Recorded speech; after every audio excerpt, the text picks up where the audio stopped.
Pune Mumbai express वेवरील अपघातग्रस्त gas tanker हटवायला अजून 4 तास लागणार। कालपासून महामार्ग ठप्प झाल्यामुळे मोठी वाहतूक कोंडी, 25 किलोमीटरपर्यंत वाहनांच्या मोठ्या रांगा, हजारो प्रवासी अडकले।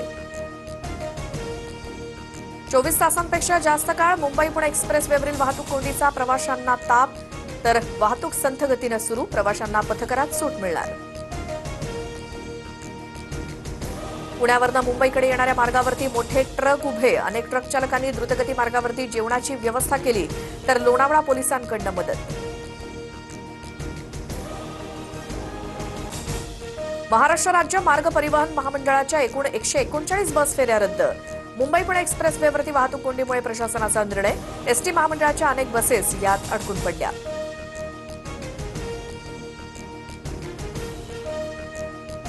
शरद पवारांसह प्रतिभा पवार आणि रोहित पवार सुनेत्रा पवारांच्या भेटीला सहयोग सोसायटी इथे पवार कुटुंबियांसह कार्यकर्त्यांची मोठी गर्दी।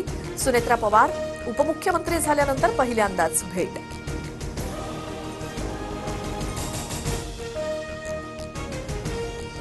शरद पवार, पार्थ पवार आणि जय पवारांमध्ये बारामतीत पावणे 2 तास चर्चा, स्मारक आणि विलिनीकरणावरती चर्चा झाल्याची माहिती। विमान अपघात होण्याआधी सकाळी 8:37 अजितदादांचा शेवटचा कॉल, कार्यकर्ते श्रीजित पवारांनी अपघातापूर्वीची फोनवरची ऑडिओ क्लिप ऐकवली। सर्व जाती धर्मांना सोबत घेण्याची दादांची भूमिका।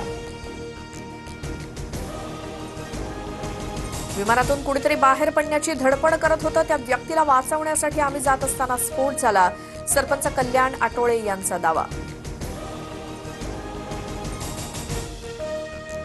राष्ट्रवादीच्या विलिनीकरणाच्या चर्चेत फडणवीस नव्हते, फडणवीसांना माझा उल्लेख करण्याचा अधिकार काय, शरद पवारांचा पलटवार।